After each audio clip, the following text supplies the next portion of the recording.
When it comes to branding, it's incredibly important that your profiles, whether Facebook, LinkedIn, Instagram, really show people who you are. Because the first thing that people are going to start to do when you connect with them or when they see you on an ad is take a look at your profile and make sure that you are a professional coach. So there's a few key things that you need to take a look at when it comes to Facebook. If you're on LinkedIn or Instagram, make sure you check out those trainings as well. But the first thing with Facebook is your cover photo. Think of this as your billboard.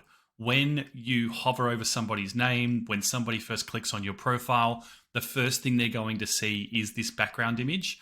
And you want to make sure that you've got a few things in here that are really going to help you attract clients into your business. The first one is obviously a visual image. Doesn't necessarily need to be of you, but it definitely needs to show what your ideal client wants. So as an example, the image that I've got here shows me out walking the dogs, enjoying my freedom, my flexibility because I'm a full-time coach. So think of what your ideal client wants, and you could use a similar image to draw them in. I do tend to say that an image of you is preferable because it essentially shows them that you've got what they want, which builds that rapport and trust factor. You know, the idea of, hey, if he's got it or she's got it, I can get it too. They're going to help me out with the journey because they've been on the journey. That's sort of what you want to drive home with a visual cover image. The other thing that you want to do is make sure that there's some sort of call to action. So you can see here when we've made this up on Canva, we put a click here button, made it nice and big and shiny so people can see it, and given them a reason to jump in and join our community. So the Level Up Coach Collective, join the 10-day client getting challenge, click here. You can notice on the side that what I've then done in the description is put an understanding of, where to start, join the free group, click on the client getting challenge, get access. And this essentially takes them straight to the Level Up Coach Collective, which is our free community. Okay. So the button doesn't actually work. I want to be really, really specific with this. When you see it here, really all that's happening, you could click anywhere on this photo. This is just a psychological thing to get them to click the button and go, oh, cool, there's a description here. I should click on this and go check out the collective, okay? If you do have any accolades in terms of places you've been featured or, I've got my book here and the endorsement from Tony Robbins, then you can definitely put those in to really drive your professionalism. You don't need to plaster it. Don't make it really obvious, but it's definitely going to build your authority if people can see that you've been featured in certain professional media platforms. The next thing that we want to look at from there is your cover photo. So the cover photo needs to pop. This is what people are going to see when they're scrolling through Facebook, looking at images. I've gone a little bit sneaky and put a white background in. So you'll notice that it kind of blends in with the background in some situations and makes my face kind of go 3D. Definitely recommend with this that your face takes up most of the image. Make sure your face is completely visible. So you're not sort of covering off, half of the image or your head's chopped off, something like that. And if you don't have a professional background with it, then crop it. You can do it in Canva, in Picture Editor, crop out the background so that you can have a really, really cool image that pops. The next thing is your intro.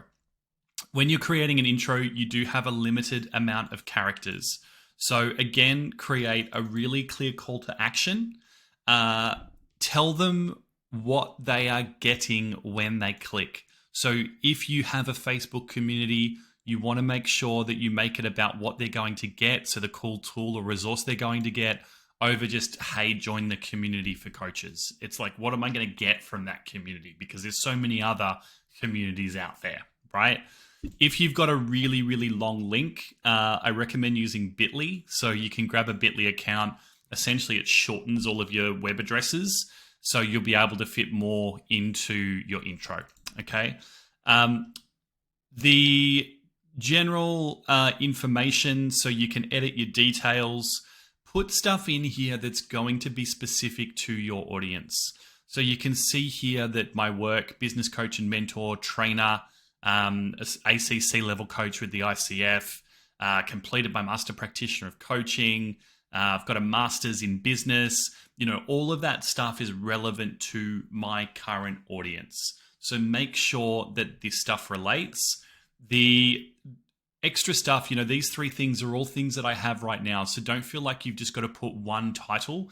You could add a few things so that you can start to really sort of give them a little bit of a taster of a resume, so to speak.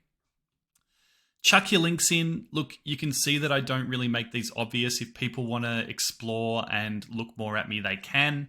But I really want to make this all about who I am on this platform and keep them on this platform. If you don't have a group, you might want to send them on your cover and your intro. You might want to send them to a website. Preferably don't do that. Like, I'd prefer that you do a coaching call or something like that. Give them something for free that they can check out. If you do have a landing page with a lead magnet and they can click that to give you their name and email address, amazing. But make sure that it's something where you can collect their data and you can see who's clicking. So in a group, we always make sure that we ask them for their email address in the security questions. If it's a landing page, you want to make sure that they're providing their details. Because if someone clicks on this, you don't know that they're clicking unless they fill something out. Cool. With the rest of the profile, now some clients prefer different levels of public view when it comes to their profiles. I personally am of the belief that everything I do on Facebook is public forum, and as such, I make my Facebook public. Beautiful thing about that, I don't look at Facebook when I'm not working. Yeah, Facebook is a business platform for me. If you use Facebook to stay in touch with friends or family or people overseas, you can create audiences for your posts. So you can edit the audience and essentially restrict who sees certain things. I, as an example, do have a close friends one. So if I put something up and I only want my close friends to see it, once I put the post up, I can just select that audience and I'm good to go. But all of my posting, I'm using to build rapport and trust. You can see that it's not necessarily all about getting people to talk about what I do as a coach, but some of the stuff is just to have fun and get people engaged. And then from there, obviously getting them to jump in and join my community. Cool. Get this profile going. Make sure you chuck it into the inner circle when you want some feedback, if you're done. Don't forget, because I always do, when you put your cover photo in, don't forget the description. You've got a great worksheet below this video that you can use to tick off your checklist, and I look forward to seeing the changes that you make.